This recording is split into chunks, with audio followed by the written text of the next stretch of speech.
sinusunod mo, yung mga bagay na inuutos or the God's regulation into your life, sinusunod mo ba yan? Okay, ito yung mga bagay na dapat po nating makita po dito, no? So, ito po yung parable na kung saan yung isang tatay na meron siyang dalawang anak. Parables of two sons. Now, kung titignan po natin dito, makikita po natin, it's either ikaw ba yung panganay o ikaw yung nakababata. Ikaw ba yung nakakatandang anak o ikaw yung nakababata. Kaya let's put our situations into these two child of their father. Okay. Sabi po dito, as we have already discovered the parables of Jesus not only explain truth, but they also expose the heart. Listen, unang-una sinabi po dito, hindi lamang po ito isang parang talinghaga ni Jesus na nagsasabi sa katotohanan, kundi ano yung pinapakita niya dito? He exposed the heart. Amen. Ibig sabihin talagang inilalantad niya yung puso. Sino po ba yung puso po dito? Doon dalawang anak? Hindi. Tayo mga anak. Tayong mga talagang, tayo yung mga naniniwala sa Panginoon. Dito po panilalantad po ng Panginoon kung ano po ba yung laman talaga ng puso po natin. This parable explain about the kingdom of God. Ito po yung may kinalaman po, pinapaliwanag sa atin ng ating Panginoon, yung pong paghahari ng ating Panginoon. What is this like? Ano po ba yung parang katulad po nito? Vineyard is Israel. Kumbaga yung parang ubasan ng Israel. Yung ubasan na kung saan tinuturuan po tayo dito. Gaya po nung nabasa po natin dito, pinapunta niya doon sa ubasan yung kanyang mga anak para magtrabaho. Ito pong vineyard na ito is Israel. Pero sa panahon po natin, tayo na po ngayon, yung buong mundo na po ngayon. Isaiah chapter 5 verse 1 to 7, nakasaad po dyan. Pero basahin po muna natin dito. And the Spirit is revealing through Him that Jesus is the King of Kings. Kailangan po na malaman po natin that our Father is our King. Yeah? Malaman natin na kung sino po yung dapat na masunod po sa buhay natin. Hindi yung tatay mo, hindi yung nanay mo. Hindi yung teacher mo, hindi yung boss mo dito sa lupa. Pagdating sa spiritual, according to the kingdom of God, kailangan ang masunod dito is no other than but Jesus, the King of our Kings. So kung titignan po natin dito, kailangan talaga na masunod ang Panginoong Jesucristo sa buhay po natin. Okay, basahin po natin yung Isaiah chapter 5. Ano po sabi po dito, 1 to 7? Ako ay aawit sa sinta kong mahal tungkol sa nangyari sa kanyang ubasan. Mayroong ubasan ang sinta kong magtiya sa libis na bundok na lupa'y mataba. Hinukayan niya at inalisan ang bato at saka tinamnan ng nasabing damo. Mga piling puno na mga mabuting ubas itinanim niya sa nasabing lugar. Sa gitna'y natayo siya ng isang pantayan at nagpahukay pa ng sadyang pisaan. Pagkatapos nito ay naghintay siya na ang kanyang tanim ay magsipamunga. Ngunit ano ito, pagdating ng araw, ang kanyang mapitas na ay ubas na ligaw. Kaya kayo ngayon, taga-Jerusalem, at ngayon din kayo, mga taga-Huda, kayo ang humatol sa aming dalawa, ako at ang aking ubasan. Ano pa ang aking nakaligtaang gawin sa aking ubasan? Bakit nang ako'y mamitas, nang itinanim kong mabubuting ubas, ang nakuha ko ay ubas na ligaw? Kaya ito naman ngayon ang gagawin ko sa aking ubasan. Papatayin ko ang mga lamang nakapaligid dito. Wawasakin ko ang mga bakod dito. Hahayaan kong ito'y mapasok at sirain na mga ilap na hayop. Pababayaan kong itong lumubog sa sukal, mabalot ng tinig at dawag. Di ko babawasin ang mga sangat dahong labis. Di ko pagyayamanin ang mga puno nito. At pati ang ulam at iuutusan ko na huwag magbigay ng ulan. Ang ubasang ito'y ang bayang Israel. Pakinggan niyo mabuti po ito, ha? Tayo po yung Israel sa kapanahonan po natin. Ang ubasang ito'y ang bayang Israel at si Yahweh naman ang siyang nagtanim. Ang mga Hudyong kanyang inaruga, ang mga puno ng ubas, at ang kanyang hinintay na ito'y gumawa ng mabuti, ngunit naging mamamatay tao. Inaasahan magpapairal ng katarungan, ngunit panay pang-aapi ang ginagawa. Ano po ba ibig sabihin nito? Okay, bigyan po muna natin kayo ng idea about dito po sa pahayag na ito ni Isaiah. Ano po ba yung pinapahayag po dito? Ang ibig sabihin po na ang Diyos ay nagtanim sa kanyang ubasan, tayo po yun. Bilang mga hinirang na Diyos, tayo po yung vineyard. Tayo po yung ubasan na kailangan tayo'y mamunga at kailangan makapitas siya ng mabuting bunga. Amen. Kaya lang, alam nyo, marami po ngayon na mga tinawag ng Panginoon, is calling by God, inviting by God, pero sa kalaunan, ano nangyari? Hindi masarap na bunga yung kanilang binunga. Kaya ano nangyari po dito? Instead na magpakabuti sila sa Panginoon, nagpakasama sila. Instead na manubalak sila sa Lord, dahil sa panawagan ng Lord sa kanilang buhay, nagpakasama lalo sila. So dito po natin makikita maraming Kristiyano. Kaya nga, it is better to obey whatever God was telling us rather than disobedient to Him. Kailangan na tayo po sumunod para na sa ganon, matikman ng Diyos yung bunga ng pagkatawag niya sa atin na matamis, na masarap. Para na sa ganon, hindi tayo itapon. Hindi tayo niya hayain na pasukin at maging sukal na sa damuhan o kung saan mang bagay para na sa ganon tayo po ingatan ng Panginoon at mailigtas. Okay, what this parable reveal about you? Ano po ba yung ipinapahayag nito, talinhaga na ito sa buhay po natin? Okay, tingnan po natin ano. The illustrations Christ uses in the parable. Ano po ba yung kanyang pagpapahayag po dito? Paano niya po ba pinapakita ito? Una, sabi po dito, no? The illustration reveals a relationship, a father and son relationship. Now, kung titignan po natin, do you know that you have relations to the Father? Do you know that God is our Father? So kung titignan po natin, if God is our Father, you must obey Him. Susunod ka sa Kanya. You must pay attention to God. Kung ano yung mga bagay na itinuturo niya sa iyo, kailangan po yan, talagang sinusunod po natin. Or else, if we are disobedient to God, I tell you, pagdating ng araw, i-reject tayo ng Lord. Itatapon tayo ng Panginoon. Kailangan yung father and son relationship, yun po yung umiral po sa atin. Okay, basahin po natin, Mateo chapter 21, verse 28 to 30. Ano ang palagay ninyo rito? May isang tao, may dalawang anak na lalaki, lumapit siya sa nakatatanda at sinabi, listen, anak, pumunta ka ngayon sa upasan at magtrabaho ka roon. This is the command of our Father. This is the command of God into your life. This is the command personally by God into your personal life. So sa madaling salita, ikaw na tinawag ng Panginoon bilang kanyang anak, mayroon ka ngayong tungkulin. Inuutosan ka ngayon ng Panginoon bilang anak sa kanya, sa ating Ama. Sabi po dito ng verse 29, ayoko po, tugon niya. Tungkol dito. Ngunit nagbago ito ng pasya at nagtrabaho sa upasan. Lumapit din ang ama sa ikalawa at ganoon din ang kanyang sinabi. Ang tumugon ito, opo, ngunit hindi naman pumunta sa upasan. Ano po ba yung pinapakita po dito? Okay. Ang ipinapakita po dito yung ating response to God. Diba? Minsan kasi alam ng Lord na meron tayong bigkas agad ng ating damdamin. Na kung saan, bigkas lang ng labi, pero soon, nagkakaroon ng conviction sa ating puso at nababago po ito. They change our mind because of our conviction. Because we remember that having the Spirit of God, yun yung nagdideklara sa atin eh. Yun yung nagsasabi sa atin kung ano yung bagay na gagawin natin. Kaya easily, nakaka-turn about tayo. Yun yung bagay parang tumatalikod tayo doon sa bagay na mali at nililipat natin yung bagay na tama sa buhay po natin. Okay? What is Israel? Israel, God's chosen son, also the Bible reveals that we too are to the Son of God when we are born again. So, dati po kasi, ang pag-ibig Ama ng ating kataas-asang Diyos ay para sa mga Udyo lamang po, para sa mga Israel. Pero, this was open to all. Binuksan na po ng Diyos ito para sa ating lahat. Kaya kabilang na po tayo sa lipi ni Abraham. Then we are now Israel. Amen. Naiintindihan nyo? Amen. O sabihin mo muna sa katabi mo, okay, attention muna tayo. Attention muna tayo. Huwag munang medyo magre-relax. Pay attention muna tayo, okay? Para marinig mo to, malapit na, digmaan na ngayon eh. So, konting panahon na lang. Nandiyan pa po ba tayo? Ayan, malakas pa rin yung salita niya. Sige, okay, nandiyan pa kayo. So, ibig sabihin po dito, ang tinutukoy niya ngayon dito, tayong lahat na ngayon. Because we are the son because of our being born again. Ang tanong dito, born again ka na ba? Amen. Sumusunod ka na? O, hindi pa born again. Kasi kung hindi pa tayo sumusunod, ibig sabihin nun, hindi pa born again.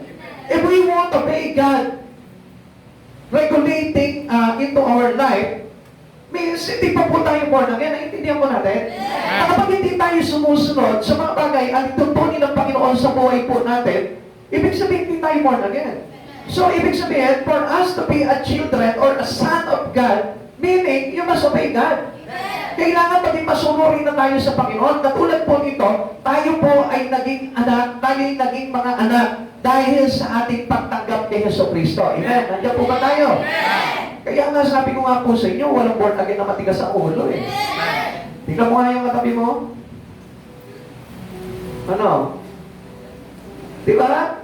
Wala po talaga born again na matigas ang ulo. Kaya nga kahit sa mga anak na mga born again, halimbawa, nanay ka, tapos anak mo born again, dapat hindi na matigas ang ulo ng anak. Di ba? Hindi na, natingin lang ako dito. Ha? Di ba? Amen. Tayo mga anak, bilang born again, tayo natututo na tayo sumunod sa ating magulang. Amen. Ha? At sino po yung magulang po natin? Oh my God. Kaya nga sabi po dito, John chapter 1 verse 12, ngunit ang lahat ng tumanggap at nanalig sa Kanya ay pinagkalooban ng karapatang maging anak ng Diyos. If you are truly believing in Christ Jesus. Amen. Kaya nga alam nyo, lahat ng mga nananalig sa Panginoon, natututo na po sumunod yan sa Ama. Natututo na po yan na buuin yung kanyang relasyon sa Ama. Because if we obey God, meaning, ang tawag dito, yung parang binubuo mo yung relasyon mo sa ating Panginoon. Every time that you obey God, ibig sabihin nun, binubuo mo yung relasyon mo sa ating Ama. As a son. Amen. Naintindihan po natin. Amen. Okay, ikalawang illustrations po dito, the illustrations reveal responsibility of son. Ngayon, tingnan po natin ito. Hindi lamang po na basta tayo mananampalataya sa Panginoon. Not only to believe in Christ Jesus, but you must know that you have now responsibility to God. Ha? When we are accepting God into our life, you have now already a responsibility. Mayroon ka ng tungkulin na dapat gampanan. Ha? You are no longer a member of this congregation. Huwag mo sasabihin, basta maatid na ako sa Panginoon. Hindi yun eh. Kulang yun. Mayroon tayong responsibilidad bilang mga anak.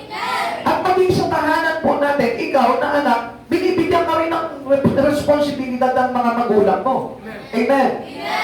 Ano ba yung responsibilidad natin bilang mga anak, mga nanay, mga anak na nandito? Ano ba yung responsibilidad natin? Pagkagising ng umaga, cellphone agad. Pagkatanghali na, cellphone pa rin. Hanggang sa matutulog na lang, cellphone pa rin. Is this our responsibility in our family? In relations to our parents? Yung po ba yung responsibility ng isang anak? Hindi. May given responsibility tayo sa ating mga magulang na dapat po natin gawin. May tungkulin na inaatas natin ang ating mga magulang na dapat nating gampanan. Hindi po after receiving Christ Jesus, you can sit back and relax. You can stay at home and then waiting for the coming of Christ Jesus in your life. It is nothing. Hindi po ganun eh. Kailangan na maintindihan natin na mayroon tayong tungkulin na dapat pinupurso sa buhay natin. Daily in our life, kailangan ginagawa ko itong tungkulin na ito. Hindi mo pwedeng pabayaan ito because it illustrates to us our responsibility as a son of our mighty God. Kailangan maipakita po natin ito na talagang ginagampanan natin. Okay, sabi po dito, no? Many times in preaching about God's grace, we leave out the message of responsibility. Ito yung lagi nakakalimutan natin. Kung minsan parang ito yung bagay na parang nawawala sa atin. Basta, ang responsibility ko lang, umatin lang ng umatin ng kada Sunday. Hindi po, mali po yun. Kaya nga sabi ko sa inyo, erase mo yung prinsipyo na pagiging isang tao lang. Kundi, ang ipasok mo sa iyo yung prinsipyo ng Diyos na inilalagay niya sa iyo sa kaisipan mo ngayon. Because we need to adopt the Spirit of God for us to learn whatever things we have in our responsibility in the Lord. Dapat na matutunan po natin yung bagay ngayon. Ikaw, lahat tayo na nandito ngayon, meron kang responsibilidad na dapat mong gampanan sa Panginoon. Bago ka man dito sa church nito, ngayon ka lang tinawag ng Panginoon, I tell you, you have now your responsibility as a son, as a child, as a children of God. Kailangan ginagampanan mo na yun. Kahit ikaw hindi ka matutuwa kapag tamad ang iyong anak. Amen? Ikaw ba na nakakita ka na ng isang magulang na kinatuwaan yung anak niya tapos tamad? Parang sinabi ko, galing naman itong anak mo, ang tamad mo. Tuwa-tuwa ka Tamad mo naman, anak, ganyan lang gusto ko palagi. Lagi ka lang nakahilata. Pagkakain na nakahilata ka pa rin, subukan ka na lang ni nanay. Natuwa ka ba sa ganon? Hindi ka matutuwa doon sa ganon. Di ba, naiinis ka nga kapag yung anak mo walang ginagawa sa bahay niyo eh. Naiinis ka kapag lagi niyang hawak cellphone. Di ba? Pakilakas yung amen ng mga nanay. Yan, o, di ba? Nakaka-relate. Ganon din ang Lord. Kapag ang Lord, iba lagi ang hawak mo sa araw-araw, hindi natutuwa ang Lord. Kaya what is the given responsibility to you by God? You must do it daily. Naintindihan natin? Daily. Pagsabi mo, daily. Daily! Yan, okay. Yung tungkulin natin sa Panginoon, yung responsibility natin sa Panginoon, daily po yan. Kaya nga, when we accept Jesus, you have now what comes next into your life? Responsibility. Amen. Amen. Kaya nga yung iba, di ba, ayaw. Di ba? Kaya nga ayaw maging born again ng iba eh. Kasi alam nila, papasok sila sa isang responsibilidad na kung minsan hindi nila talaga ayaw magawa. Kaya nga yung responsibility na pagpunta nga sa church ay hihirapan ng mga tao eh. Bakit? Ayaw nila obligahan kasi yung sarili nila eh.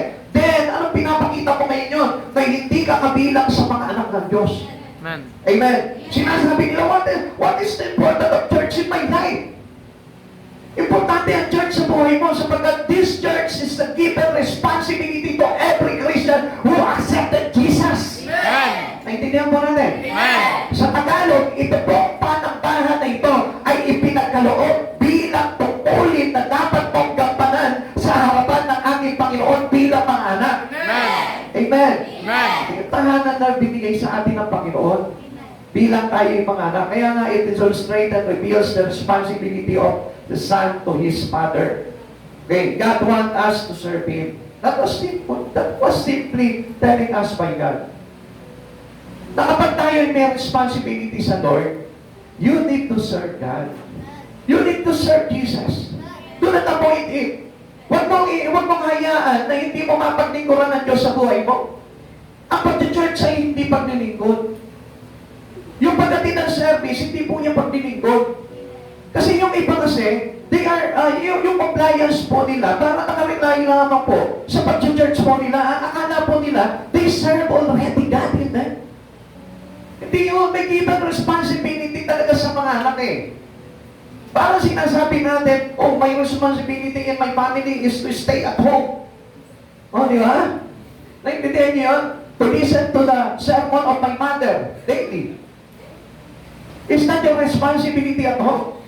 No, hindi yun. Hindi yun yung responsibility natin. Yung inatas sa'yo na tungkulin sa tahanan mo. So, ibig sabihin, yung inatas sa yung ministry sa church na ito, this is only the home. This is only our house. Diba? Dito lang tayo inilagay ng Panginoon. Dito tayo tinipon ng Panginoon sa tahanan ito para yung tungkulin natin dito, which is our ministry to God, yun yung natin maging tungkulin daily. Amen. Amen. Not only Sunday. Naintindihan natin? Amen. Gusto mong paglingkod sa Panginoon? Amen. Hindi na lang, kasi araw-araw na pala. Huwag kang tutulong kasi malapit ang dumating ang Panginoon. Amen. Amen.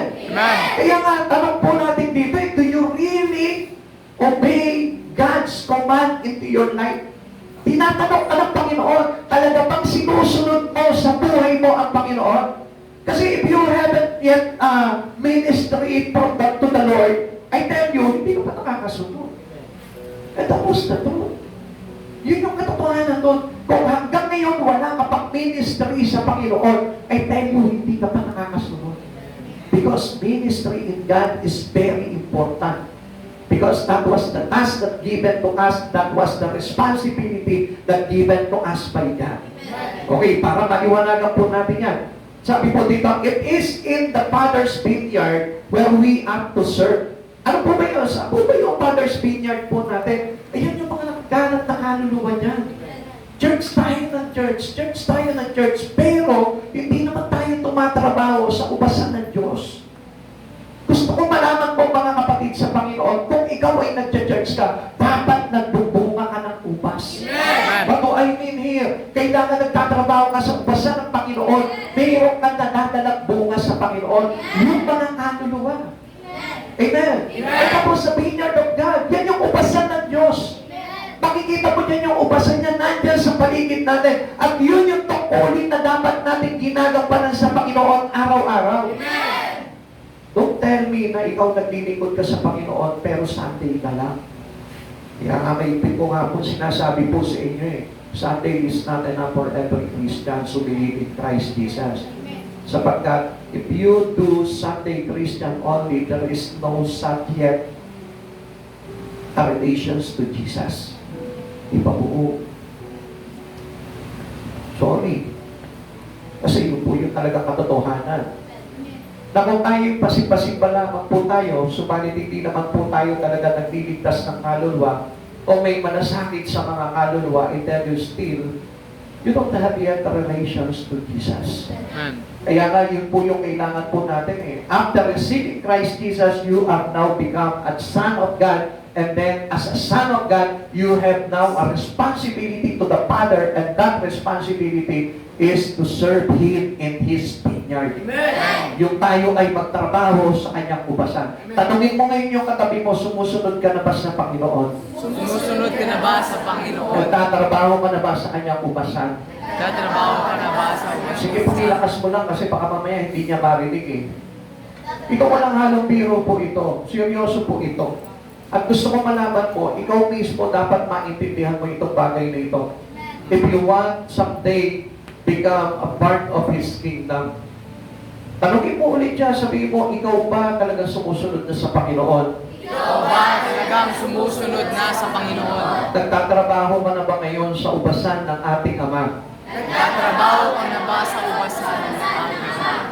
Ang sabi po dito, responsibility means having ministry and service to Jesus. Kailangan meron kang ministry na ngayon. At ang ministry natin, not open inside the church.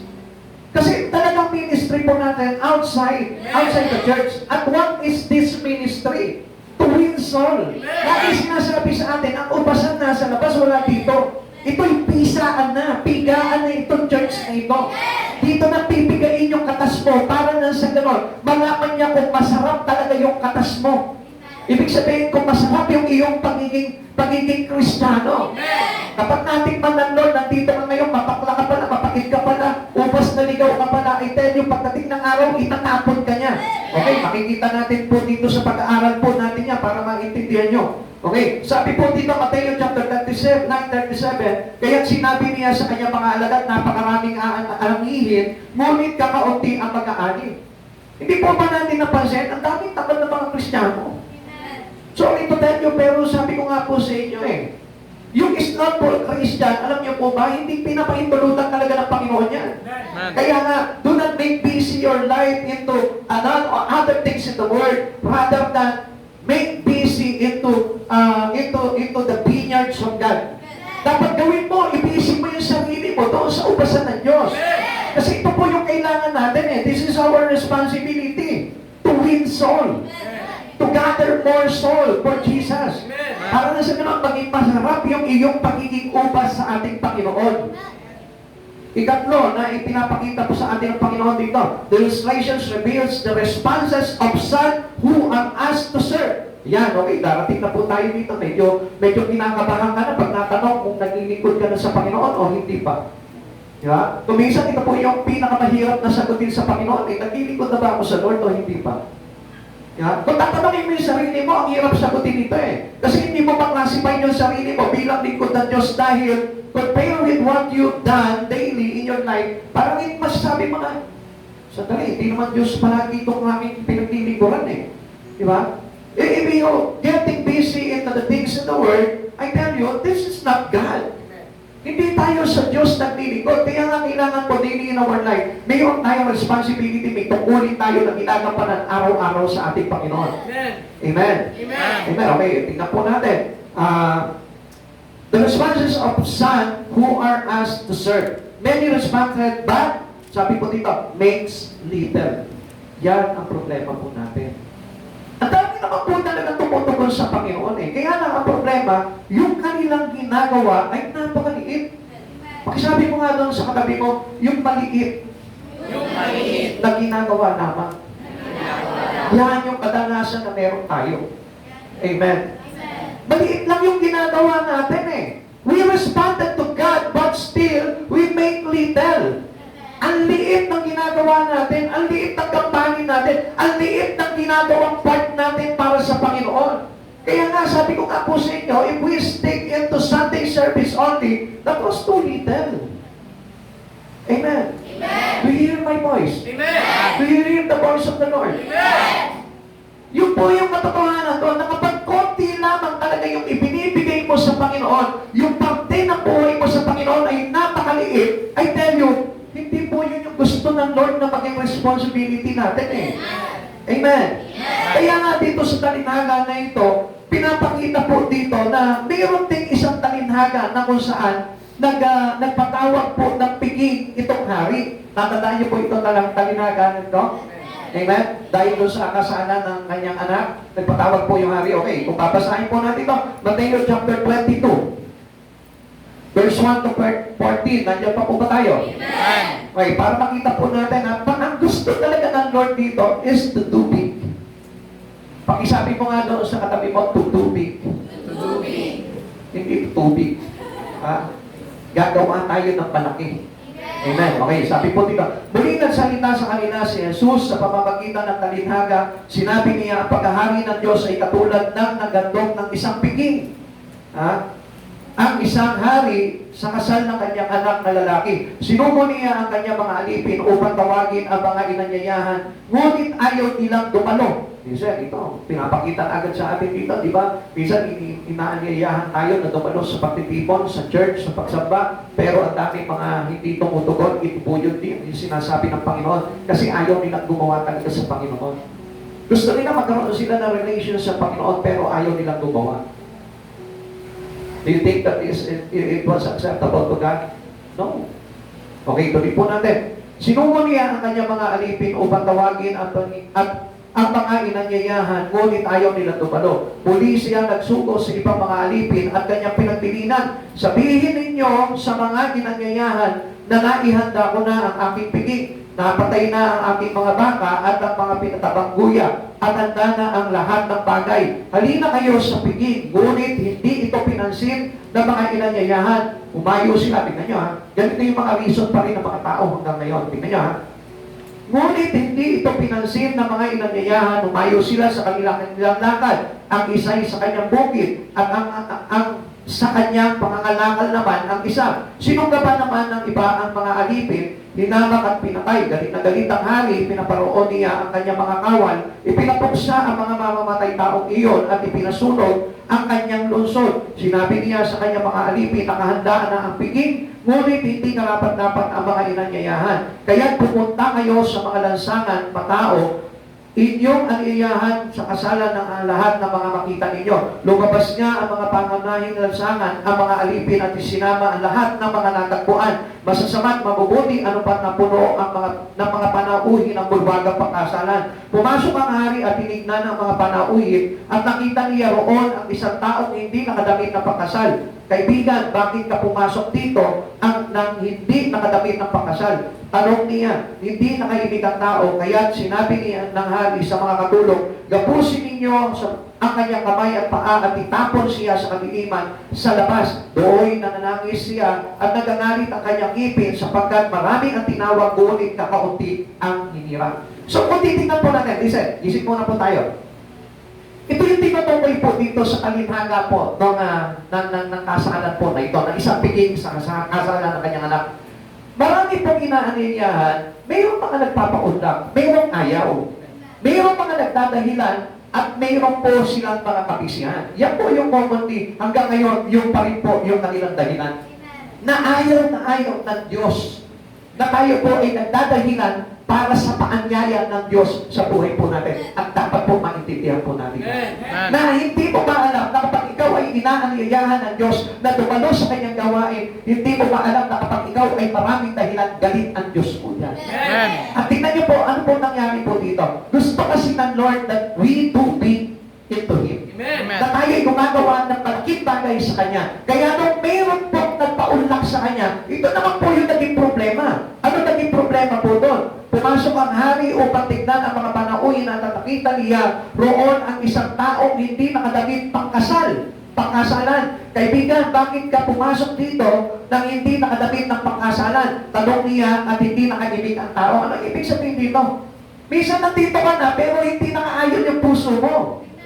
Ang ibig sabihin po dito yung damit na pangkasalan, ibig sabihin dapat tayo mismo mga tao, pagpasok mo dito sa church na ito, parang ikaw mismo kinakasal ka kay Jesus. Pero parang hindi tayo nakadamit pangkasal kung wala sa loob mo yung pagpasok sa church na ito para harapin at purihin at sambahin ang Panginoong Jesucristo. Dahil sa halimbawa, nandito ko ngayon, pero nasa iba yung focus ng iyong kaisipan. Ang ibig sabihin po nun, hindi ka nakadamit ng pangkasal. Ang ibig sabihin nun, hindi nakaayon yung espiritu mo doon sa pangyayari na yun. Because ang gusto ng Lord that you must fix your eyes into Jesus. Na kapag pinaunlakan mo ang Diyos, hindi lang basta pagpapaunlak, kundi kailangan i-focus mo yung iyong espiritu sa espiritu ng ating Panginoon. Amen. Kasi tinitignan ng Diyos yung bawat nagpapaulak sa Kanya. Hindi lang yan basta-basta, nagpapasalamat ako, nandiyan ka, pero wala naman yung iyong kalooban. Nagpapasalamat ako, nandiyan ka, pero parang wala ka rin. Diba? Tanungin mo nga yung katabi mo ngayon, nandiyan ka ba? Nandiyan ka ba? Nakikinig ka ba? Nakikinig ka ba? Yun po kasi yung problema dito eh. Kaya hindi tayo maikasal-kasal sa ating Panginoon. It is really because nandyan ka na, nagpaunla ka na, pero nililimitahan mo pa yung bagay na ginagawa mo sa Panginoon. Napakaliit. Amen. Nandyan ka na, nagpaunla ka na sa gawain ito, pero parang bagod ka pa, tamad ka pa, at parang wala kang kagana-gana pagdating sa Panginoon. In the relations no, sa kanina sinasabi po ni Sister Maylin, totoo naman po yun eh. Nandito ka, nag-worship ka, pero ang liit ng lutag mo, lumatagal. Kaya nga, doon pa naman makikita na that you too little to God. Ang liit ng ginagawa mo. Sasamba ka na lang sa Panginoon, hindi mo ba ito nabigay? Sasayaw ka na lang sa Lord, activate mo pa sumay. Pero pag sa TikTok, bigay ka pagdating sa TikTok. Amen. Amen. Diba? Naintindihan niyo po yun? Amen. Pero pagdating sa Lord, hindi ka man na makapagbigay talaga ng buong kaganangan pagdating sa Panginoon. You don't need that to God. Ang liit ng ginagawa natin sa Panginoon. Kaya nga, sabi po ulitin po natin dito. Mateo chapter 22 verse 12 to 14. Tinanong niya ito, kaibigan, bakit pumasok dito ng hindi nakasuot ng damit pangkasalan?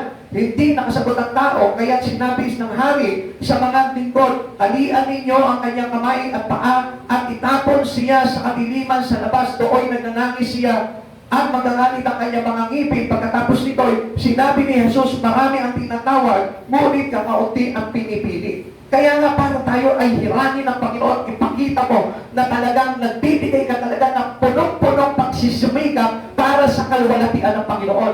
Do your best to the Lord. Do your part to Jesus. Do big thing to God. Huwag naman yung parang, basta makagawa na ako sa Lord, okay na to. Huwag ka masiyahan sa ganon. Huwag complacence. Huwag mong hayaan na makagawa ka lang ng konti, basta makapag-church na ako, okay, banal na ako. Hindi yun yung kabanalan eh. Akala ng maraming Kristiyano na kapag pumasok siya sa church, banal na siya, nakagawa na siya ng malaking bagay sa Panginoon. Pero ang hindi niya alam, dapat na lahat sa buhay niya ay talagang gumagawa pagdating sa Panginoon para yung kabanalan ng Diyos ay talagang ma-impart sa buhay po natin. Amen. Amen. Why do people want to follow, to believe in God regulating? Bakit po ba ang tao ay kailangan sumunod doon sa mga bagay na pag-aayos ng Diyos sa kanyang buhay? Alam niyo po ba, sa pagsunod natin sa Panginoon, God's regulating our life. Hindi mo ba alam na inaayos ng Diyos yung buhay mo kapag sumusunod ka sa Kanya? Pero to those people or to those believers who doesn't yet know how to obey God, I tell you, kapag hindi ka marunong sumunod sa Panginoon, hindi maaayos ng Diyos ang buhay mo. Amen. Isa ulitin ko po sa inyo. Ang tao po talaga na gustong magbago, sumusunod sa Panginoon. Sapagkat if you want obey God into your life, hindi mababago ng Diyos ang buhay mo. God's regulating to a life of every believers. Yan po yung ginagawa ng Diyos po sa atin. Bakit po ba ginagawa ng Diyos itong regulation na ito sa lahat ng mga mananampalataya?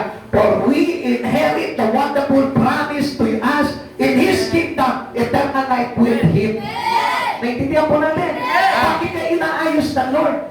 tinuturuan ng Diyos na sumunod sa pastor mo? Bakit ka tinuturuan ng Diyos na sumunod sa church mo? Bakit tinuturuan ka ng Diyos na i-organize mo yung paggawa mo sa Panginoon? You know why? For you to inherit the eternal life with Him. Ano ba naman yan? Sabi ng Lord, ano ba naman yan? Ganun naman po yung gusto ng Lord eh. Kaya kanya itinutuloy, kaya kanya pinapasunod. Kasi gusto niya magmana ka ng buhay na buhay. Hindi naman para parusahan ka ng Lord eh. Hindi naman para pahirapan ka. Hindi naman para ipansa sa iyo lahat ng tungkulin. Kundi ang gusto ng Lord na ito, magkaroon ka ng buhay na buhay. Because the preparations are not to your life. At yan po yung gusto ipaialam sa atin ng Panginoon. That's why we need to obey God. We need to obey Him. Obey, obey, obey. Kung walang katutunan mo, sumunod sa Panginoon. Pakibulong ko nga ulit dun sa katabi mo, sabihin mo, matigas ang ulo mo. Ito na nga yung reward namin sa tulo. Ayaw mo ba? Gusto ka na nga iligtas ng Lord, ayaw mo ba? Huwag mo lang ipahinit yung gusto mo. Sabihin mo sa katabi mo, huwag mo lang ipahinit. Do not force it. Ulitin mo sa kanya, do not force it. Do not force it. Gusto ng Lord na iligtas ka. Gusto mo ba, ikaw pa yung paulanan ng bomba ng USSR? Para lang manginig sa takot at patutunan ng sumunod sa Panginoon. Buti nga nandito tayo sa bansa na malaya. Isang bagay lang ang isang pinubomba sa iyo ng Panginoon, yung iyong pagsunod. Gusto ng Lord, matutunan mo na sumunod. Amen. Na kahit na hindi ka sinusundo sa bahay mo, pupunta ka na ng kusa sa bahay. Ito ha, gusto ko po na malaman niyo po ito. Kung gusto mo gumawa talaga ng malaki sa Panginoon, if you want to give little to God, at gusto mo na makagawa ng malaki sa Panginoon, huwag mo lang hintayin na sunduin ka. Pupunta ka na ng kusa sa church. Kung wala ka pamasahe, maghanap ka. Gawin mo yung for the glory of God. I tell you frankly, kasi hindi na kailangan tayo magbiro-biro ka pa sa oras nito sapagkat gusto ko tuwiran na sabihin sa inyo ang kaligtasan ay nasa sarili mo na lang desisyon. Kasi ang kaligtasan ibinigay na sa atin ng Lord yan. Ito na depende. Kung ma-open ka man, wala na akong magagawa doon. Pero gusto ko na malaman mo, ang talagang pagpasok sa kaharian ng Diyos ay ibinigay na, nilahad na ni Kristo para sa atin. Ikaw na lang ang magdidesisyon. Yung pagpunta mo sa church, gawin mo, sikapin mo. Huwag mo sabihin, wala ka sinusumunod sa akin eh. Huwag nang gano'n. Sikapin mo yung sarili mo na makagawa ka ng malaki sa Panginoon. Sa oras na ito, nakarating ka na dito sa church na ito, sa susunod na service natin, subukan mo na mag-isa naman. Kasi ang Diyos hindi naman po kukulang yan sa mga anak niya. At gusto ko po na malaman niyo po dito na kapag ikaw pinamihasa mo yung sarili mo na para bagang inaakay ka palagi ng Diyos patungkol sa church mo, gusto ko malaman mo, hindi magpapaulan ng biyaya ang Panginoon sa buhay mo. Subalit kapag pinagsisigapan mo yung isang bagay na kahit na mahirap, pero ginagawa mo for the glory of God, isang araw makikita mo pupunta sa iyong sila at ang mga nakapapawalan. Obedience follows blessing. When we obey the voice of the Lord, blessing will overtake us. Amen. Kaya lang, kung isa naman, nag-aalay naman tayo ng paggawa sa Panginoon, pero hindi naman din tayo marunong sumunod sa mga bagay na responsibility natin pagdating sa Lord. Sometimes we offer our best to God, pero hindi naman tayo marunong sumunod.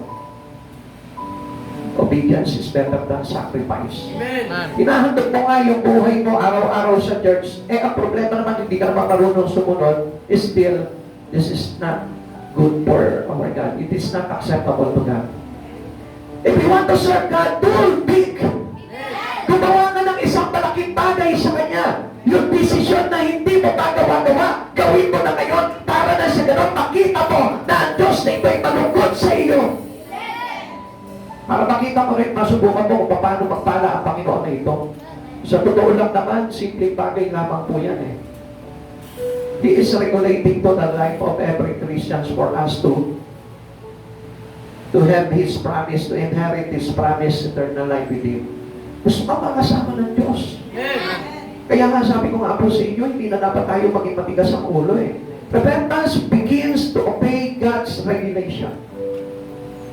Minsan sinasabi natin, Lord, patumarin mo ko sa lahat ng mga pagkakasala ko, pagkukulang ko sa iyo, pero you do actions to change. If you want to repent on God, make an actions to change. Kung ano yung bagay na nakasanayan mo, patuhin mo yun. Kasi ang akala po natin, pwede sa Lord yun eh. Kala natin, pwede tayo na mag-repent, ng paulit-ulit sa Panginoon, pero wala naman tayong ginagawa na pag-ayon sa kalooban ng Diyos. Ang mahalaga po dito is to obey God in our life. Is to obey the regulations of God into you. Tingnan niyo po yung dalawa na you can see it now. Two responses sa pinsan. Tingnan po natin kung paano po ba tayo mag-response sa Son. Okay, sabi po dito, the response of the repentant. Ang mahalaga po kasi dito, pag tayo tutugon sa Panginoon, kailangan yung talagang repentant. Rebellious but repentant. Masama tayo dati. Rebellious pala tayo dati. Kaaway tayo ng Diyos dahil sa kasalanan natin. Pero, goodness of God led to repentance. Dahil sa kaputihan ng Diyos, inalaw niya tayo na makapanumbalik sa Kanya. Pero paano po ba ito? Paano po ba ito? Meron tinuturo ang Diyos into Greek, which is the word metanoia. Pag sinabing metanoia, ang ibig sabihin niya, it is reversal or reformation. Ibig sabihin po nito, yung dating makasalanan ka, yung dating masama ka, babaliktarin mo yan. Magiging mabuti ka na ngayon. You may transform your life accordingly into the goodness of God. Amen. Diba yung dating halimbawa, if we repent to God, Lord, pasensya ka na, hindi ko nagagawa yung mga tungkulin ko sa iyo. Then, humingi ka ng tawad sa Panginoon, you made a repentance to God, pero ano kasunod nun? Do an actions to do whatever the things that we did not yet do for the glory of God. Yung mga bagay na hindi mo nagagawa sa Panginoon, gawin mo na. Kasi kung minsan, repent tayo na repent sa Lord, Lord, patawarin mo ako, hindi ako makapaglingkod sa iyo. Lord, patawarin mo ako, hindi ako makapaglingkod sa iyo. Paulit-ulit na lang, wala ka namang ginagawa. It is not acceptable to Jesus. Hindi tatanggapin ng Lord every confession of a person without doing anything. Gusto ko malaman mo, yung pagsisikap ang kailangan ng Lord na makita sa buhay mo na gusto mong ipabago ang buhay mo sa ating Panginoon. This is one of the response of every believer to God. Isa ito sa response, ito isa sa kanilang tugon sa ating Panginoon, yung repentant. Amen. Kung minsan, alam niyo po ba, para tayo yung tugon po nung nakababata eh. Nanak eh. Opo tayo ng opo. Lord, sige Lord, paglilingkod na ako sa iyo. Lord, paglilingkod na ako sa iyo. Pero hindi ka naman nagpupunta. Pero sasabihin natin, Lord, atin na ako ng Wednesday, pero wala ka ng Wednesday.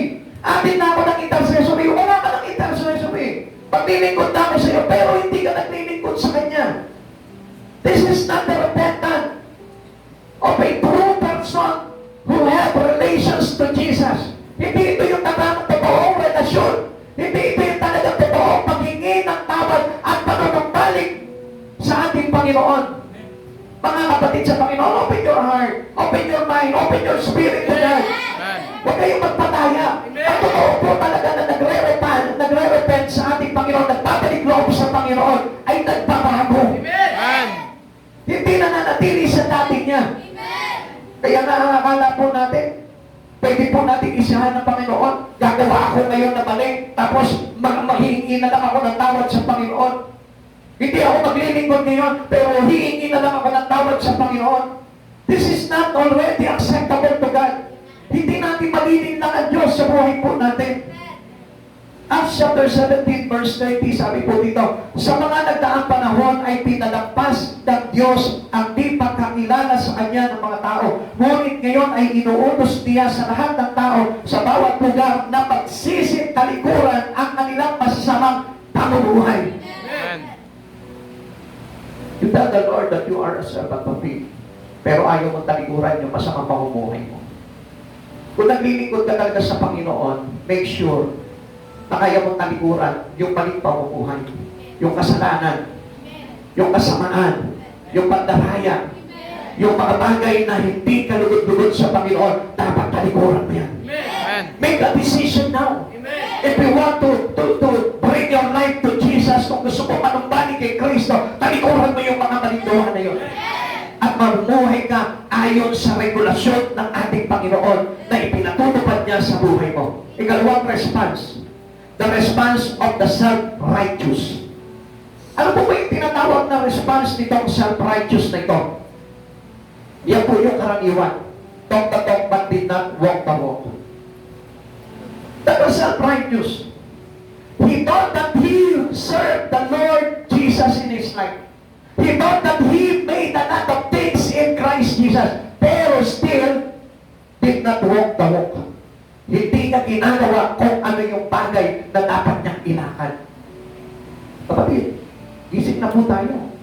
Nakikita ng Diyos yung mga bagay niya. Sabi mo, mahal mo ang Diyos, pero hindi mo naman pinapakita sa pamumuhay mo. Sabi mo, naglilingkod ka sa Panginoon, pero hindi ka naman naglilingkod sa Kanya.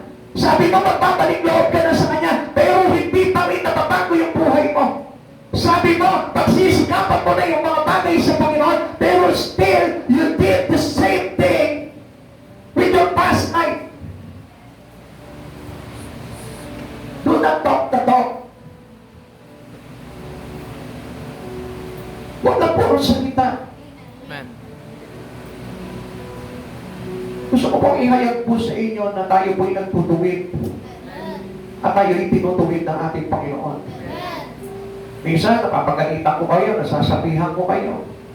Dahil gusto ng Lord na mabago ang buhay ninyo. Pero, what is our response to God? Ano yung naging response natin? Iniiwanan natin ang Panginoon at ayaw natin na napapagalitan tayo. Why? Ayaw mo ba magpabago sa Lord? Tapos pupunuin mo yung Facebook mo ng mga words that you know this, you know that word, you know that whatever God's telling you. Pero still, hindi mo naman pinamumuhay yun. Lumalaban ka pa sa pastor mo. Lumalaban ka pa sa kongregasyon mo. Lumalaban ka pa sa salita ng Diyos na ibinabahagi mo. Pero what was the reason for that? Ano po yung bagay na yun na ginagawa po natin? Nothing. That is useless. Ay pagpapanggap yung mga bagay na yun. You are false Christian, I tell you. False Christian ka. Amen. Pag hindi ka marunong sumunod sa mga bagay na alituntunin na pinagagawa sa iyo ng Panginoon at hindi ka marunong mag-response, it's so-called self-righteous. Alam mo ang salita, pero hindi mo ginagawa, self-righteous. Matuwid ka sa paningin mo, pero tinutuwid ka ng nakatataas sa iyo, pero hindi ka nagpapatuwid, self-righteous. Kaya nga meron mga hinirang na propeta para sila yung magsalita doon sa mga lingkod. Katulad na lang po ni Propeta Nathan. Bakit po ba siya pinadala dito kay David? Para i-review at turuan siya na sumunod at magsisi sa kanya mga kasalanan. And then, it was accepted by David. At ano nangyari ni David? Napabuti siya sa paningin ng Diyos at naging kalugod-lugod ang puso ni David dito kay Yahweh. Bakit? Hindi niya ni-reject, hindi niya ni-turn down yung paalala sa kanya nito propeta na ito na si Nathan. Tinanggap niya yung kanyang pagkakasala, inamin niya yung pagkakasala niya at tinalikuran niya ito. Naging kalugod-lugod si David sa paningin ni Yahweh. Sabi po dito na Mateo chapter 3 verse 7 to 12. Nandiyan pa po ba tayo? Gusto ko po kasi na maintindihan po natin lahat to. Na kapag tayo naglilingkod sa Panginoon ay ipinapasakop po dapat natin ang ating buhay sa Panginoon. We do not make our life into a self-righteousness. Kasi kung minsan akala natin, kung nakabasa ka ng Biblia, alam mo na lahat ng bagay. Pero hindi ka ba nagtataka bakit nagpadala sa iyo ng isang propeta, nagpadala sa iyo ng isang pastor, nagpadala sa iyo ng isang leader para ituwid yung pamumuhay mo. Amen. Kaya nga hindi natin pwedeng ipangahas yun eh. Hindi sinabi ni David, hari ako, Nathan, bakit mo ako tinuturuan? Pinadala sa kanya ni Yahweh, ito si Nathan para ituwid siya. Maaaring nandito po ako ngayon para maging representative ng ating Panginoon para ituwid yung pamumuhay ng mga tao na narito ngayon. And praise all to God because tayo po lahat ay nakareceive ng talagang bagay na matuwid na kung saan ang Diyos mismo ang nagpadala po sa atin para na sa ganun, tayo po ay makalakad doon sa ayon sa kanyang kalooban. Do not fight for the authority of God. Huwag kayong lalaban doon. Kasi kapag lumaban kayo doon sa mga bagay niyo, kayo rin po ang mapapahamak. Okay, basahin po natin po dito yung sinabi po dito ni John Baptist.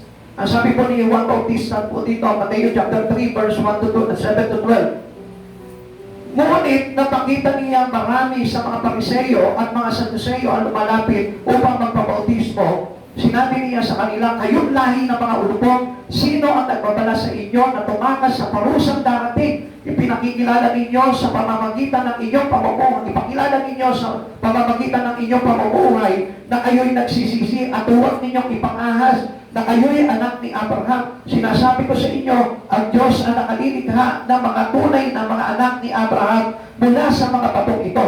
Ngayon tayo nakaambana sa ang panakol sa mga ugat ng punong kahoy. Ang bawat punong kahoy na hindi mabuti ang bunga ay puputulin at ihahagi sa apoy. Binabautismo ako kayo sa tubig bilang tanda ng pagsisisi ninyong pagkalikod sa inyong mga kasalanan. Ngunit ang dumarating na kasunod ko, ang magbabautismo sa inyo sa Espiritu Santo at sa apoy, siya makapangyarihan kaysa akin, hindi ako karapat-dapat kahit tagapagdala ng kanyang pagyabang. Hawak niya ang kanyang kalahikay upang alisin ang dayami, tipunin niya ang kamali mga trigo, ngunit ang ipay susunugin sa apoy na di mamamatay pagpakailaman. Kaya nga, ano po sabi po dito? Do not be self-righteous. Ito po mga Pariseyo na ito, ang dami nilang alam, pero hindi naman nila sinusunod yung mga bagay na ito. Ang dami mo nang alam. Ang dami mo nang narinig. At sa oras na ito, nakabangad sa kanang Bible, nakaririnig ka ng salita ng Diyos, pero still, you depend only on your own. Nakadepende ka pa rin sa sarili mo. Every time na hindi mo sinusunod ang mga bagay na pinagagawa sa iyo ng Panginoon, ibig sabihin po doon is self-righteous. Na kapag mayroong bagay na ipinasabi sa iyo ang Panginoon, dapat yun ay gawin mo na sa sarili mo. Huwag kang magagalit, huwag kang matanggungan na laban. Do not fight for the authority of God. Do not fight to the words. Kasi yun yung nagtutuwid na buhay natin eh. It is the regulating Spirit of God into your life. Nakikinig po ba kayo? Ngayon, kung may mga bagay na tinutuwid po sa inyo, itong church na ito, gusto ko po na malaman po ninyo, gawin mo yun para sa ikabubuti mo yun, at para sa kaligtasan mo yung pagdating ng araw. Sabi po dito, show me, don't tell me. Pakita mo sa Panginoon. Huwag mo sabihin, ipakita mo sa Kanya. Hello, nandiyan pa po ba tayo? Minsan, alam niyo po, marami po mga Kristiyano nasasaktan kapag tinutuwid po sila, pero ang hindi po nila alam, yun yung maglalagay sa kanila sa buhay na walang hanggan. Alam niyo, every time na lumalaban po tayo sa pagtutuwid sa atin ng Panginoon, hindi niyo po ba alam na ang kapalit po dito ay yung iyong kaligtasan? Na kapag ikaw sumunod ka sa Panginoon, mayroong kakaligtasan. Na kapag ikaw hindi ka sumunod sa mga bagay na ituturo sa inyo ng Panginoon, hindi ka maliligtas. Mga kapatid sa Panginoon, gusto ko po na malaman po ninyo, our response to God is repentance. Yung pagbabalik loob na may pagbabago. Yung pagbabalik loob na may desisyon na babago ang kanyang buhay. Halimbawa, dati parang hindi ka active sa iyong pakikinig ng salita ng Diyos. Halimbawa, parang pagod na pagod ka, tinatamad ka, inaantok ka sa pakikinig ng Diyos, sa pakikinig ng salita ng Diyos. Yung baguhin mo. Tapos repentance. Amen. O halimbawa, nagkakasala ka ng pagnanakaw. Gusto mo mag-repent sa Panginoon? Don't tell me. Huwag mo na sabihin sa Kanya, Lord, babaguhin ko na lang ito. Oh, tapos. Amen. Halimbawa, malikot yung kamay mo. Gusto mo palagi mag-umit ka na mag-umit ng pera na kahit anong nakikita mo niyan. Huwag mo na sabihin, Lord, patuwarin mo ako, Panginoon, nagnanakaw ako, kumukuha ako ng pera ng hindi akin. Oh, what to next? Ito yun. Huwag mo na gawin. Huwag mo na sabihin sa Kanya, Lord, hindi na ako magnanakaw. Pero pag may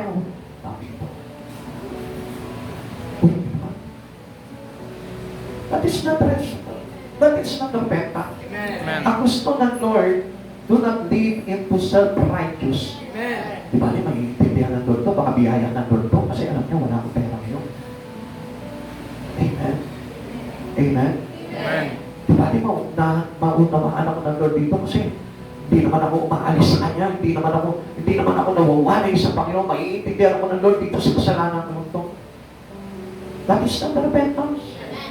Repentance is toward a changes having sin in your life. Yung bagay na kasalanan mo, dapat baguhin mo yun.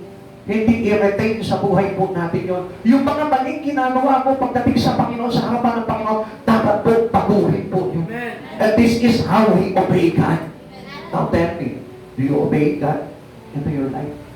Sinusunod mo na ba talaga ang Diyos sa buhay mo? Hanggang ngayon, hindi ka pa rin makapunta sa church mo mag-isa. Hanggang ngayon, hindi ka pa rin makapunta sa Panginoon na magdesisyon na sa sarili mong pamamaraan. Mga kapatid sa Panginoon, ang pagsisimba sa church, ang pagsamba sa gawain ng Panginoon ay self-decision. Hindi po decision of others. Na kapag hindi tayo sinundon, ay hindi tayo sinundo, hindi na tayo mag-church. Matatagal na po tayo sa Panginoon at gusto ko po na malaman po ninyo ang mga bagay na yan. Decision nyo ang kaligtasan. It is our decision. Ulitin ko po sa inyo, it is our decision to be saved.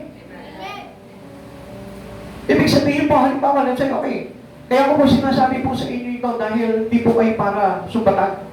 Kundi gusto ko po na sabihin po sa inyo na kailangan yung talagang katotohanan na ikaw ay talagang may puso na maglingkod sa Panginoon. Matagal na sa church na ito. Sorry po kung sino tamaan. Huwag po kayo magagalit. Agapin po natin ito. Bakit hindi mo subukan na magpunta na mag-isa po dito? Kahit na walang sumusundo sa iyo. Bakit hindi mo paglaanan? Halimbawa, kung wala ka pamasahe, Lunes pa lang. Pag-ipunan mo yung pamasahe mo, magkano lamang po yung pamasahe? Makita mo, malulugod sa iyo ang Panginoon. At isang araw, makikita mo, ang laki ng pagbabago magaganap sa buhay mo. Sapagkat ang paglilingkod sa Panginoon ay paggawa ng malaki, hindi maliit. If you choose to do little, you earn and you gain little. Ang naghahasik ng kakaunti ay aani ng kakaunti, ngunit ang naghahasik ng marami ay aani ng marami. Amen. Amen. The questions that Christ asked about the parable. Ano po ba yung itong tanong na ito? This was a simple question. Sabi po nito, it was an easy question. It was an exposing question. Why I expose you today? Bakit ko po kayo ine-expose ngayon? Kasi gusto ko na ipakita sa inyo yung puso na nararapat sa Panginoon. At gusto ko ipakita ng Lord sa atin according to this parable kung talagang totoo yung puso mo sa pagsamba sa Panginoon, yung paglilingkod mo sa Panginoon, yung relasyon mo sa Panginoon, gusto ko ipakita sa iyo ng Diyos kung totoo po yung talagang paglilingkod mo. Kung totoo po talaga yung iyong puso. Kaya nga sabi ko nga po sa inyo, this parable not only to tell you the truth, but exposing your heart. Itong talitagan na ito ng dalawang magkapatid sa kanilang ama ay pagsasabi, hindi naman pagsasabi ng katotohanan, kundi paghahayag ng buong kalooban. Amen. If we obey or not to obey God. Gusto makita ng Lord kung susunod ka o hindi. After receiving this message of God into your life, gusto makita ng Lord, susundin mo ba ito o lalaban ka pa rin sa Diyos? Many are fighting with God because of their disobedience. Hindi sila naligtas. Hindi napabuti ang kanilang buhay. Ikaw na nandito ngayon, gusto ko po na malaman mo, nakikita ng Lord ang totoong puso mo. Do not be self-righteous. Gusto ko malaman mo na you need to repent.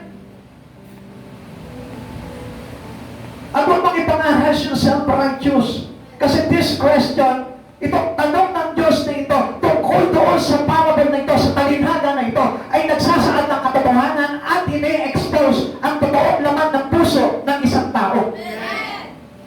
Mateo chapter 21 verse 31, sino sa dalawa ang sumunod sa kalooban ng kanyang ama? At ang tatanda po, sagot nila, sinabi sa kanila ni Jesus, tandaan ninyo, ang mga maniningil ng buwis at ang mga bayarang babae ay nauuna pa sa inyo na makapasok sa kaharian ng Diyos. Kahit ubod dyan sa maka. Halimbawa, this is your first time to come up here in this church. Kahit napakasama mo, gusto ko malaman mo, kapag itong oras na ito, sinunod mo yung bagay na natututunan mo ngayon dito sa pag-aaral na ito, I tell you, mauuna ka pang maligtas sa mga taong matagal nang naglilingkod sa Panginoon, subalit hindi pa rin sumusunod sa kalooban ng Diyos. It describes the inner actions of Christian, of a believer of Christ Jesus. Pinapakita po dito yung talagang kanyang katotohanan sa kaloob-looban niya. Mga kapatid sa Panginoon, ipakita mo yung totoo sa Lord. Do you obey God's regulations or obey your self-righteous? Ano ba yung sinusunod mo ngayon? Yan na po ba yung talagang gusto ng Diyos na pagkaayos sa buhay mo ang sinusunod mo? O yung pa rin pagiging self-righteous, yung pagiging makasariling, matuwid na pansarili. Mga kapatid sa Panginoon, malaki ang pagkakaiba po ng mga bagay na yun. And do not be deceived. Huwag po tayo madaya sa mga bagay na yun. Meron self-righteous na akala mo talaga naglilingkod ka na sa Lord. Yung mga nakakabasa po ng Bible, yung mga nakakarinig ng salita ng Diyos, yung nakakapag-pray na sa kanilang tahanan, it is only considered as self-righteous kung hindi ka susunod sa alituntunin at sa responsibility na ininalagay sa iyo ng Panginoon. Amen. Amen. Amen. Self-righteous yung sinasabi po natin na nagbabasa naman ako ng Biblia, na nagpe-pray naman ako sa bahay, na hindi nawawala yung puso ko sa Panginoon. Self-righteous po nun. Because God regulating into our life.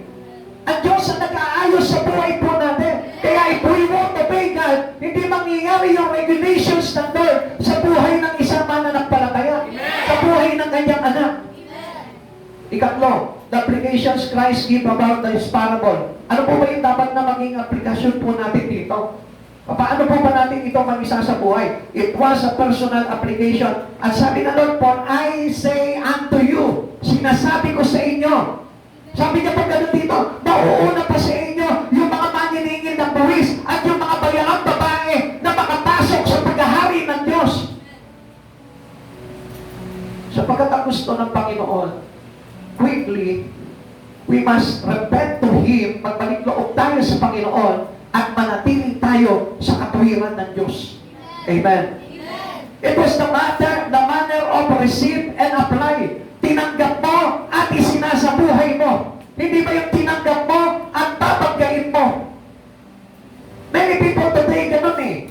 They accept the word but soon they fight for them.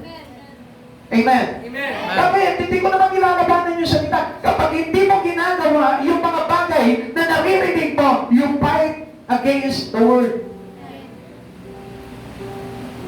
Malinaw po ba? Naiunawaan po ba natin? Salamat sa banal na Espiritu Santo na siyang nagbibigay sa atin ng kaunawaan. Pero kung hindi mo nauunawaan itong mga bagay na ito, makipag-usap po kayo sa akin. Hilingin natin sa banal na Espiritu na ipaliwanag po sa inyo ang mga bagay nito. Sapagkat gusto ko po na maging mabilis po tayo ngayon sapagkat kailangan na po natin na pagsikapan yung mga bagay na darating. Nakikita na po natin kung ano yung mga bagay na darating at huwag na po tayo, kumbaga parang huwag na po tayo magpabagal-bagal pa. Do it faster. Bilisan na po natin. Sabi po dito, the manner of receive and apply. Kailangan po na gawin na po natin itong mga bagay na tinatanggap natin sa mga bagay na naririnig natin sa Panginoon. Mateo 21 verse 31 to 32. Sino sa dalawa ang sumunod sa kalooban ng kanyang ama? Ang nakatatanda po, sagot nila. Sinabi din sa kanila ni Jesus, tandaan ninyo, ang mga maniningil na buwis at ang mga bayarang babae ay nauuna pa sa inyo na makapasok sa kaharian ng Diyos. Sino ba ayaw na mauna sa pagpasok sa kaharian ng Diyos? Wala naman po eh. Kahit na ikaw na nandyan ka ngayon at napapaisip ka, kung nakakasunod ka na ba sa Panginoon o hindi pa. Kahit na ikaw na parang umaalma yung kalooban dahil sa mga naririnig mo ngayon, gusto ko malaman mo, gusto mo talaga makapasok sa kaharian ng Diyos. Walang kagatol-gatol po yan. Don't doubt about it. Kahit na ikaw na parang pumapalag ka sa mga naririnig mo ngayon, gusto mo makapasok sa kaharian ng langit. Kaya lang ang problema, paano ka makakapasok sa kaharian ng langit if you're fighting against the word? Amen.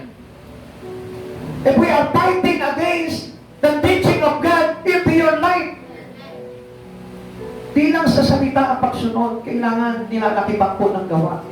Because our faith need an action. Sa oras nito, kapatid, kung minsan ka lang magbigay ng panahon sa Panginoon, dagdagan mo na. Laki-lakihan mo na yung ginagawa mo sa Panginoon. Sapagkat ang tanong ng Panginoon po sa atin dito, gusto niya makita yung katotohanan talaga sa buhay mo. At gusto niya maihayag talaga yung puso mo. And after na maihayag ng Lord sa puso mo itong mga bagay na ito, gusto ng Lord magsabuhay ka na. At sa oras nito, ito na po yung hinihingi sa atin ng Panginoon, yung maisabuhay na natin yung mga bagay nito. Ano ba? Sabi po dito, it was powerful application. Gusto ng Lord na magkaroon po tayo ng tinatawag na pagpangyarihang pagsasabuhay. Yung malakas na pagsasabuhay. The acceptance of the unaccepted was because of their repentance.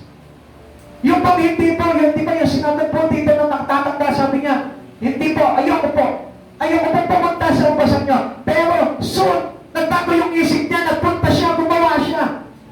It is the power of conviction that make us a powerful application. Because having the Spirit of God, we have the powerful convictions for us to have powerful application. Tandaan po natin yan. If we are having the Holy Spirit in our life, there is a powerful conviction that makes us a powerful application. At yun po yung repentance.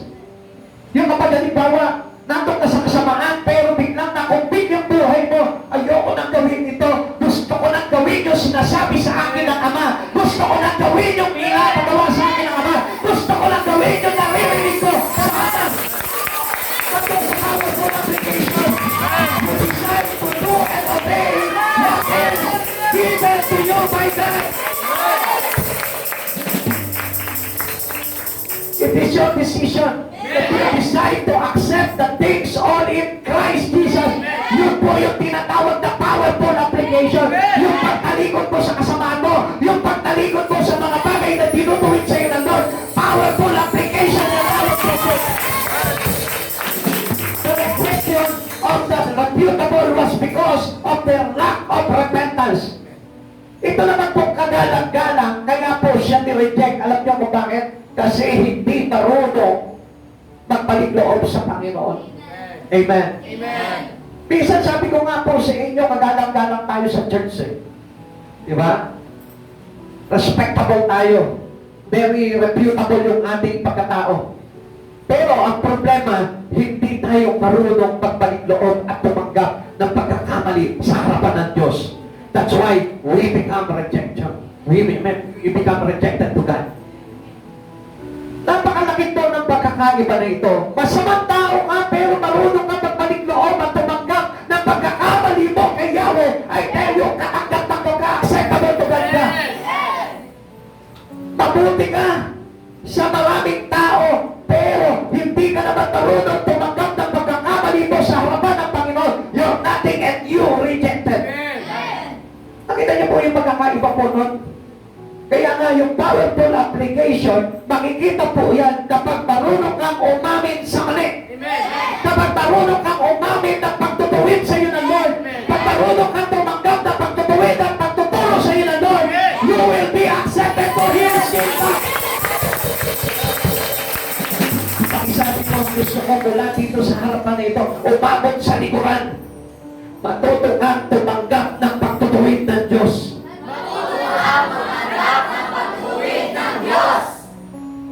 Maaari po ba, umpisa mo na dito, tahanan lahat para walang kawalan. Para kahit na yung natutulog, magigising yan. O sabay-sabay lamang po natin isisigaw yung bagay na yan, hindi dadaan sa iyo yan, sapagkat barado ang tenga. Amen. Amen. Sige, sabihin mo sa kanya. Mag-umpisa ka nang lumapit sa Diyos. Sandali, maging na agad eh. Matuto kang tumanggap ng pagtuturo sa iyo ng Diyos. Matuto kang tumanggap ng pagtuturo sa iyo ng na. Diyos. Sige, mabilis na.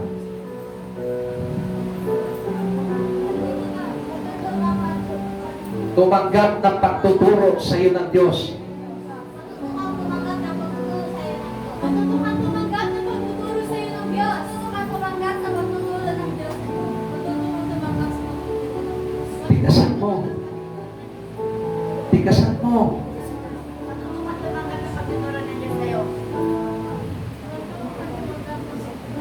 Mabilis.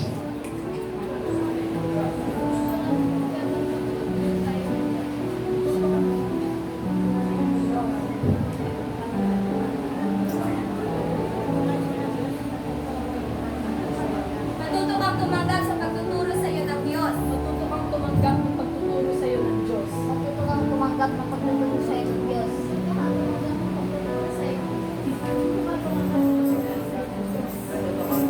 Bilis, bilis, sige. Sige. This is the Spirit of God telling you to be changed, to accept the truth, to accept the rebuke of God into your life.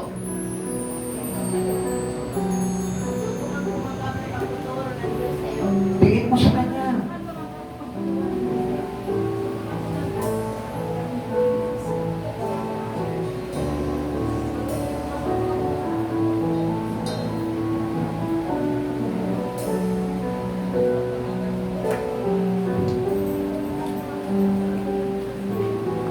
Come on.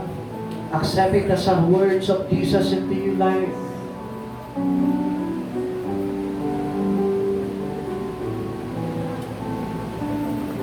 Go, go, go.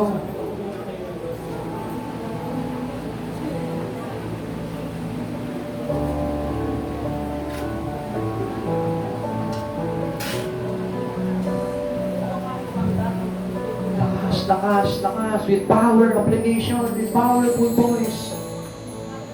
Lakas. Huwag ka mahiya.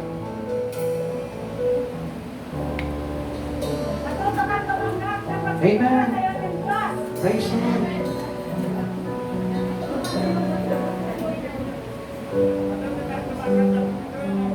Amen.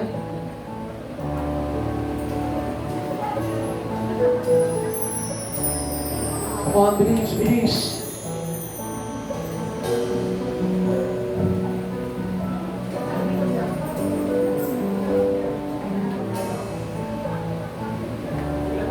Lakas. We need the powerful voice of an angel of God. Isa na. Isa na napunta. Hindi yata tumaan dito. Nandiyan pa ba? Sinasabi pa ba? Lakas, lakas. Lakas.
Sabay-sabay po natin sabihin, matuto kang tumanggap Matuto kang tumanggap ng pagtuturo ng pagtuturo ng Diyos ng Diyos sa buhay mo. sa buhay mo. You know what? The reasons for both was a belief issue. Minsan kasi, alam niyo po, kapag mali po yung astig nasa isip, nakakala po natin minsan, hindi tayo nakagagawa ng mali sa Panginoon. It is the belief issue. Kasi yung paniniwala natin sa sarili natin ay hindi sa paniniwala natin sa Diyos.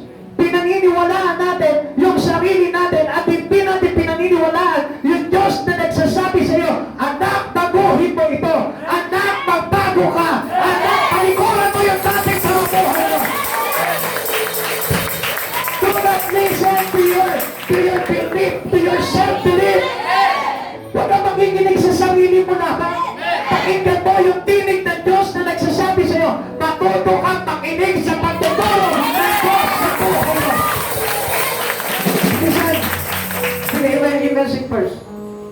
Belief issue, ito po yung belief issue na sinasabi ko dito. Una, one is belief in God. Yung talagang totoong naniniwala sa Panginoon, sumusunod sa mga sinasabi sa kanya ng Lord, sumusunod sa aral sa kanya ng Lord, sumusunod sa pagtuturo sa kanya ng Lord. And the other belief issue is, and one is belief only in self. Sa kanya lang sarili.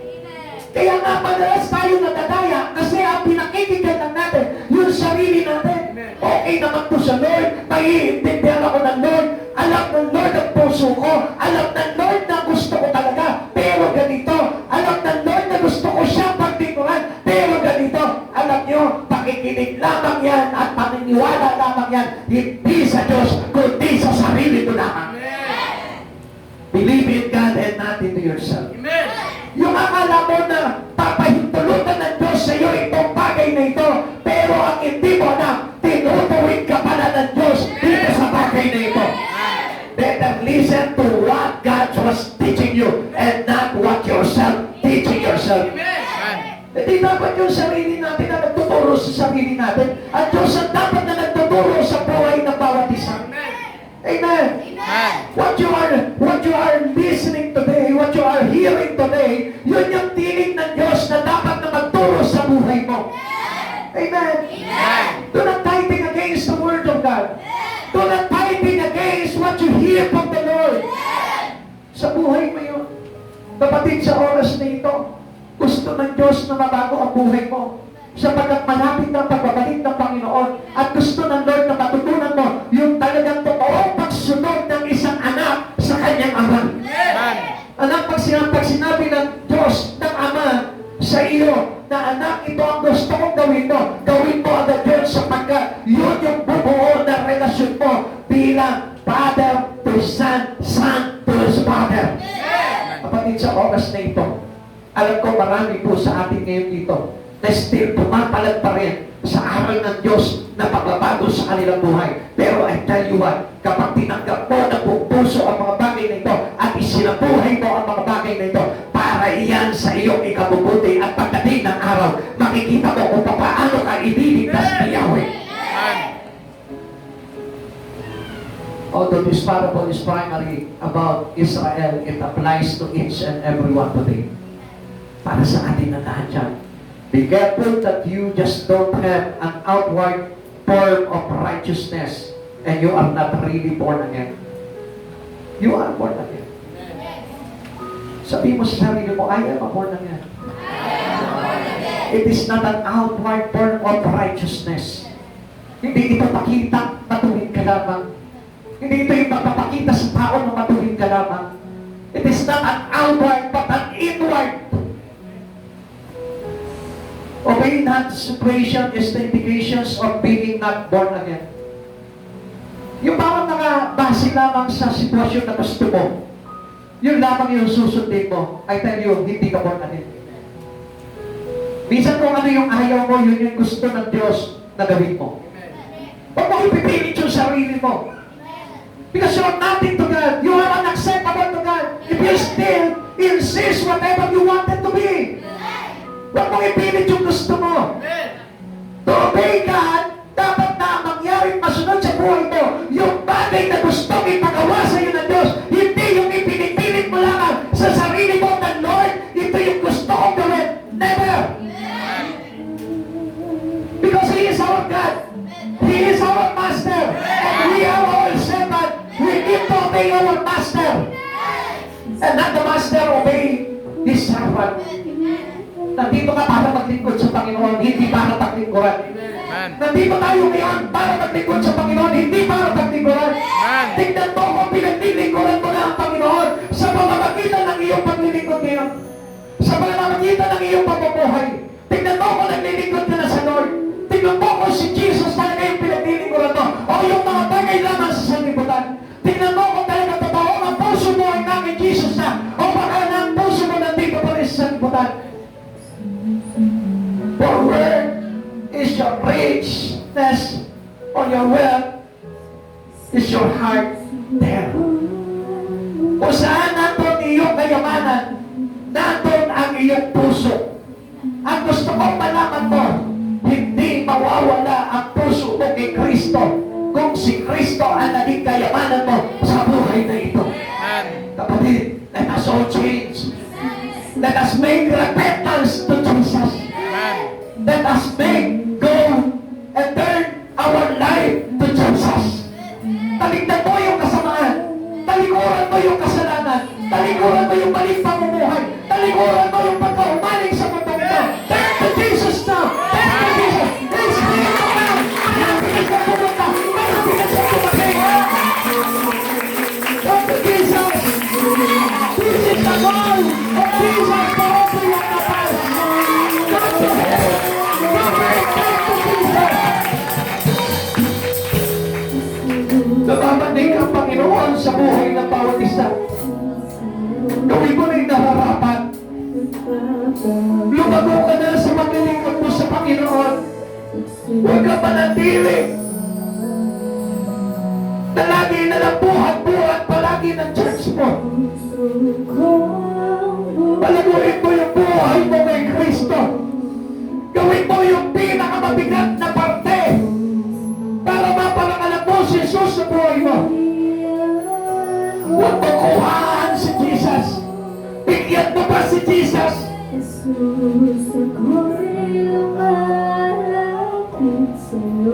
Do not keep asking strength for Jesus. Give strength for Him. Bigyan mo naman yung lakas mo sa Panginoon. Lagi na lang inihingan mo ng lakas sa Diyos. Lord, bigyan mo ko ng lakas para makapagtrabaho ko at mabuhay ko ang pamilya ko. Lord, bigyan mo ko ng lakas para mabuhay ako, makapagtrabaho ko at kumita ako ng malaki. It is false Christian's principle. Because a real Christian, Lord, I need the strength para mapaglingkuran kita na buong buhay ko. Open your spirit. Kailan ka mababago? Kailan ka susunod sa mga gusto ng Panginoon sa buhay mo? Ang tagal na sinasabi ng Lord, magbago. Repent and proceed to Him. Pagbalik loob tayo sa Panginoon. He's still to come.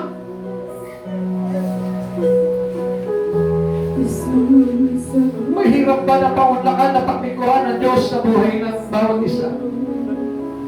Mahirap ba na pumunta sa church na sa sarili mo lang kakayanan? Kayanin mo. Mahirap ba sumunod sa mga bagay na pinagagawa sa iyo ng Panginoon? Sabi ng Lord, not everyone who says to me, Lord, Lord, will enter the kingdom of heaven, but only the one who does the will of the Father in heaven. Hindi lahat ng tumatawag Panginoon, Panginoon ay papasok sa kaharian ng Diyos, kundi yawan lamang sumusunod sa kalooban ng kanyang Amang nasa langit. Or whosoever shall do the will of my Father which is in heaven, the same is my brother and sister and mother. Yawan lamang sumusunod sa kalooban ng aming Ama, ang aming mga kapatid at magulang. At sa oras na ito, kapatid, simple obedience to God may bring you into life eternal. Sa oras na ito, kapatid, mga minamahal sa Panginoon, ano bang pagbabago ang gustong gawin sa iyo ng Panginoon, gawin mo na. Until we have a time, at meron pang pagkakataon na mga gawa, for the glory of God, gumawa ka na. Huwag mong ipagtabot ang buhay mo.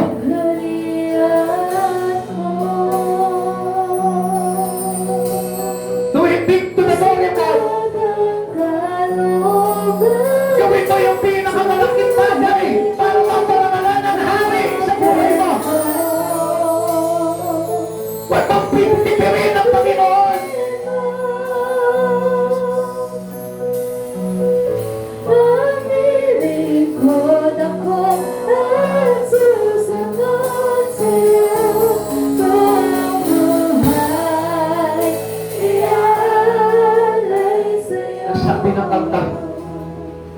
mayroon man akong 1,000 buhay, hindi pagkakain.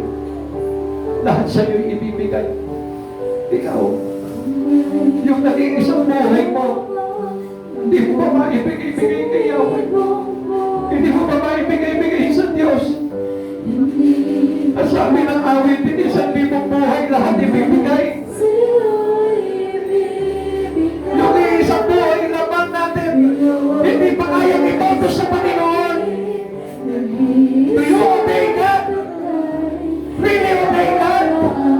Bawat saglit upang ibigin ka nang walang hukay. Ulitin natin. Mayroon lamang ako sa libong buhay, hindi pagkakain, lahat sa'yo'y ibibigay.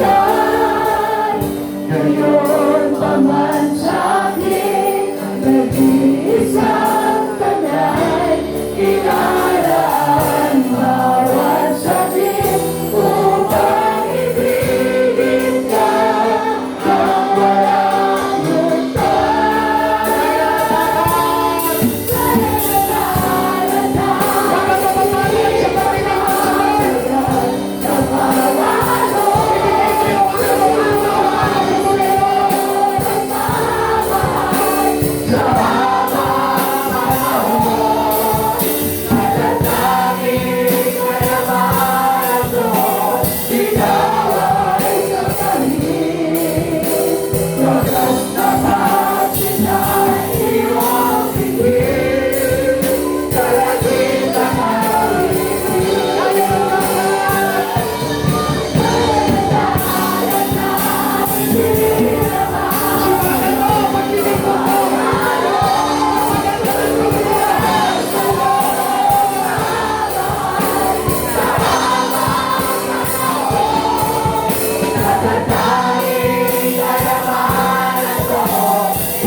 Huwag mo pagtakutan ng Panginoon.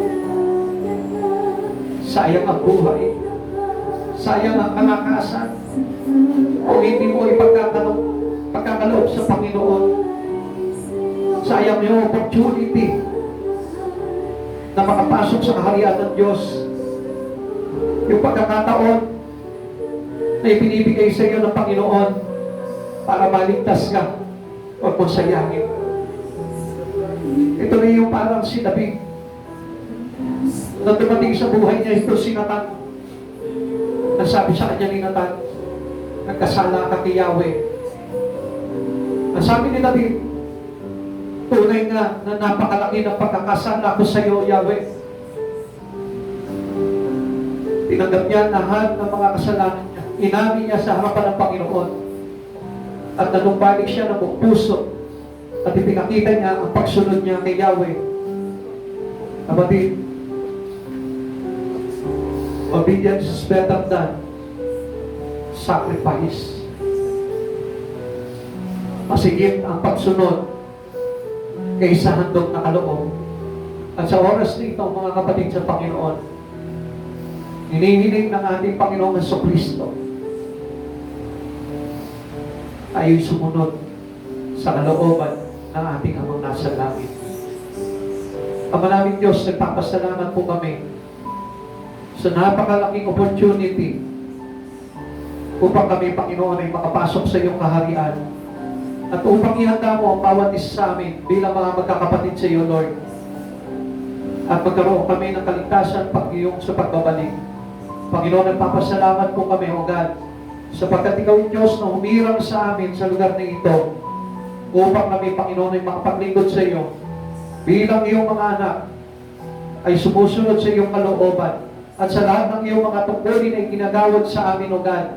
Kung puso namin maganap ang mga bagay na ito. Panginoon, iniiling namin sa iyo, Lord. Give us another chance, O Lord. para maipakita po namin sa iyo ang totoong pagbabalik loob namin, O God.